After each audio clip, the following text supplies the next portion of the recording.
My mother wrote a lot of amazing stories to me. A lot of them were 6 to 10 pages long, single spaced, printed on both sides of the page.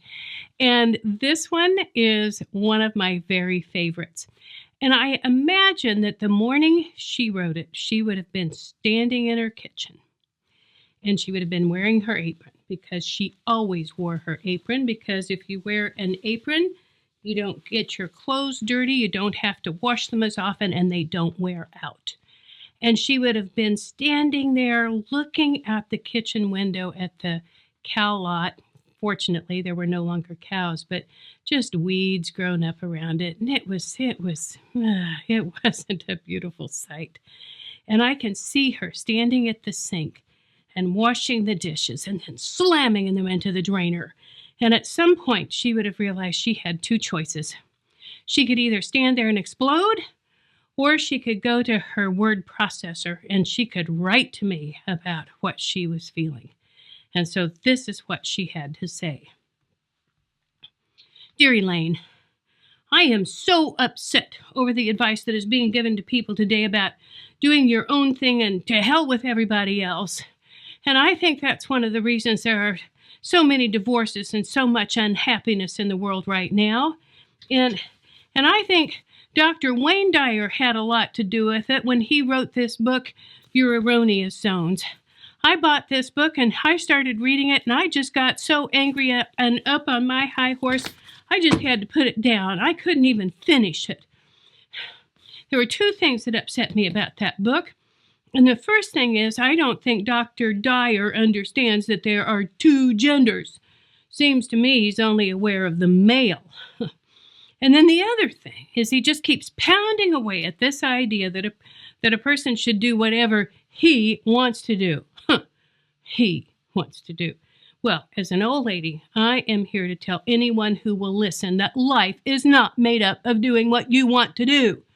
When a person commits to marriage and parenthood, your time of living your life for yourself is over. Forever. Fortunately, I have learned how to find my own peace and happiness from within. And that's a good thing.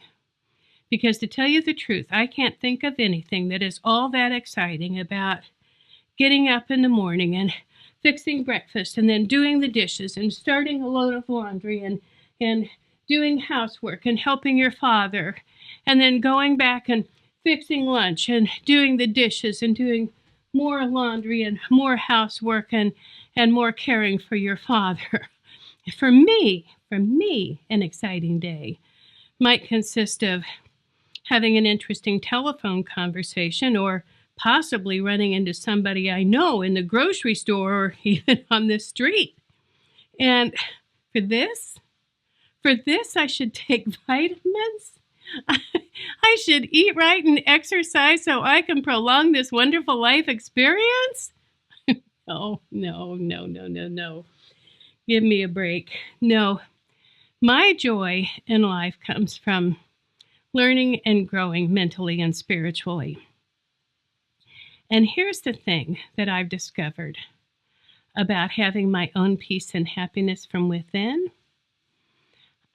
I've discovered that I can stay more or less emotionally detached and still do what has to be done to give other people a reasonable amount of happiness.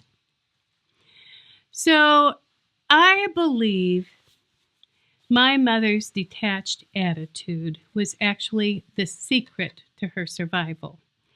And over the years, it morphed into what she called an attitude of creative indifference. And we were talking on the phone one day, and I said, so Mom, what is the difference between being detached and being creatively indifferent? And she said, oh, hell, there's no difference. You can call it whatever you want to call it. I just think detached sounds a little cold, so I like the term creative indifference better.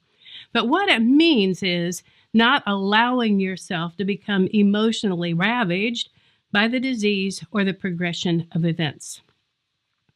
Well, Madelyn did not realize that she actually had a 3-step process that helped her maintain her attitude of creative indifference through all of her caregiving challenges. And I didn't realize it either until I started editing her letters into the book.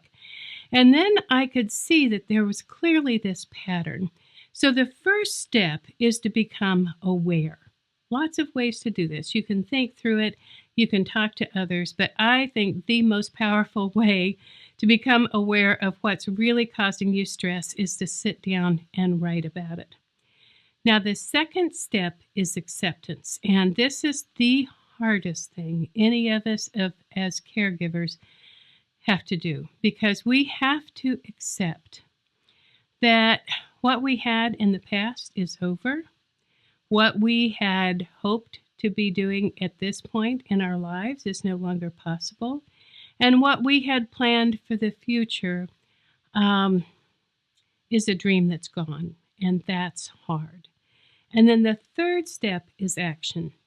And there are two parts to this.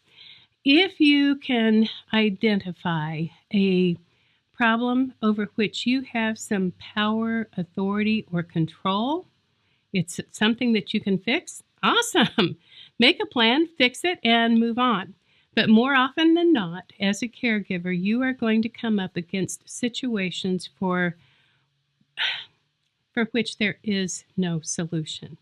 And then you have two choices.